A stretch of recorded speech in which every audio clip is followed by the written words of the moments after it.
নমস্কার, আপনারা দেখছেন রিপাবলিক বাংলার। আপনাদের সঙ্গে আমি রয়েছি পায়েল। জেলার সমস্ত গুরুত্বপূর্ণ খবরের আপডেট নিয়ে শুরু করছি জেলা সদর। আর আজকে শুরুতেই চোখ রাখছি উত্তরবঙ্গের দিকে, কারণ গতকালের পর আজও উত্তরবঙ্গে সভা করেছেন মমতা বন্দ্যোপাধ্যায়। আর সেই সভা থেকে নিশানা করেছেন অভিজিৎ গাঙ্গুলিকে। অনেকের চাকরি খেয়েছেন, এবার জনগণের আদালতে আপনার বিচার হবে। নাম না করে তমলুক কেন্দ্রের বিজেপি প্রার্থীকে খোঁচা মমতার। জেনে শুনে অসত্য বলছেন মমতা। চাকরি যাদের পাওয়ার কথাই নয়, তাদেরই চাকরি চলে গেছে।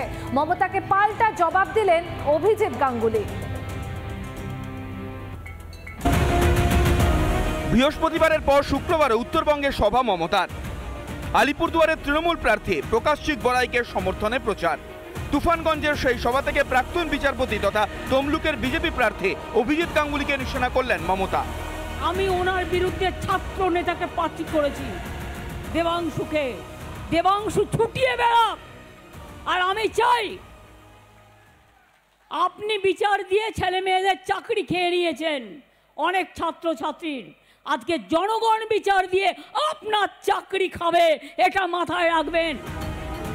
পাল্টা জবাব দিয়েছেন তমলুকের বিজেপি প্রার্থী অভিজিৎ গাঙ্গুলিও।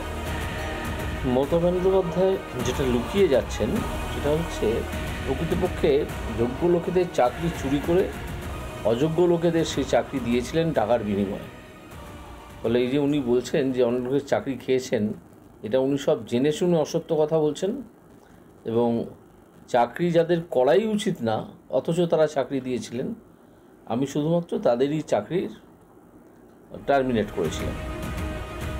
এদিন সভা থেকে নাম না করে বিজেপি ও নিশীথ প্রামাণিককেও নিশানা করেছেন মমতা। কেউ যদি এলাকায় বদমাইশি করে, ওই তোমাদের প্রার্থীর মতো লোকেরা, ওই গুন্ডারা, তাদের অ্যারেস্ট করে দেখাও।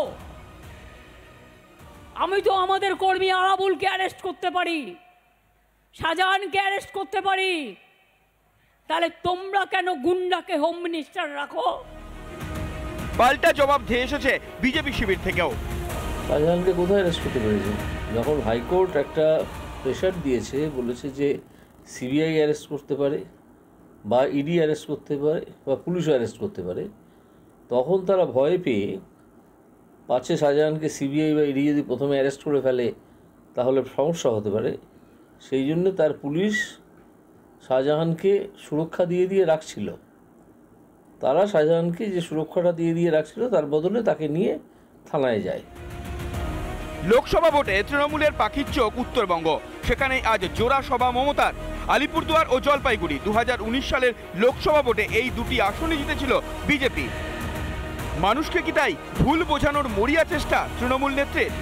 রিপাবলিক বাংলা।